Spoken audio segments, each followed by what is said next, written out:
his concentration on jobs and to cut spending is very, very important. It's the same thing that I hear from the grassroots of Iowa last week in my 24 counties I had meetings in.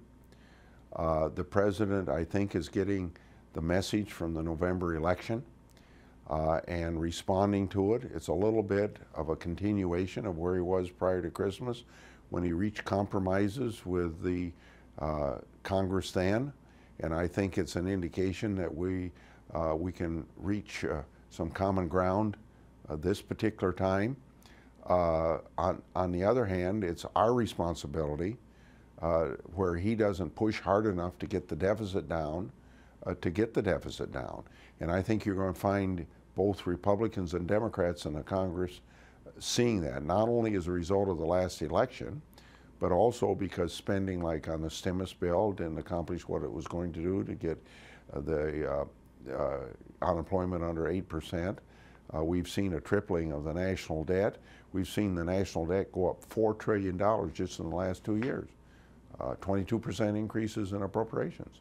We can't keep that up. And I think the president, by talking about freezing, by talking about creating jobs, going to those things that are kind of new to him, working on trade agreements so we can have a level playing field for our exporters to create jobs there is very, very important. And I think that he's also taking a position that, by golly, the jobs that really pay off are created in the private sector.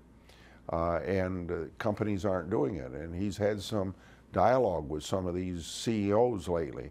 It seems to me like from this speech, he is listening to them.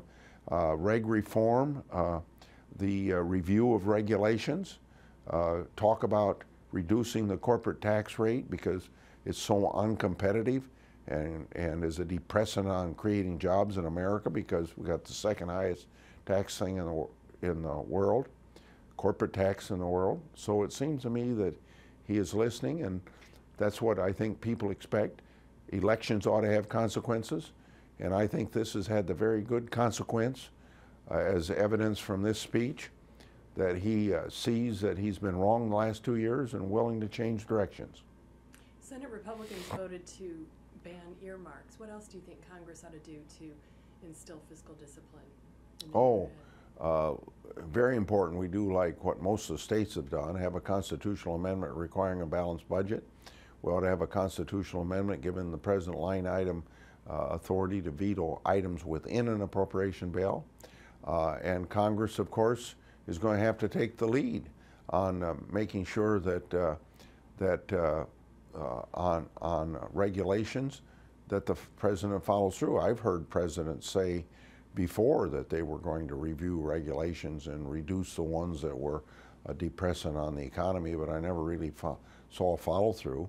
So I think through our oversight responsibility, we have a responsibility to make sure that the president follows through and does these. You know, just recently, the EPA said, well, they don't think they'll have to change any of their rules.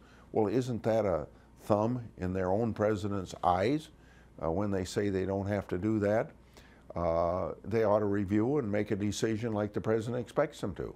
So the rhetoric will have to, or the reality will have to match the rhetoric. Yeah, in politics, you got to put your money where your mouth is. Otherwise, you're not going to have any credibility.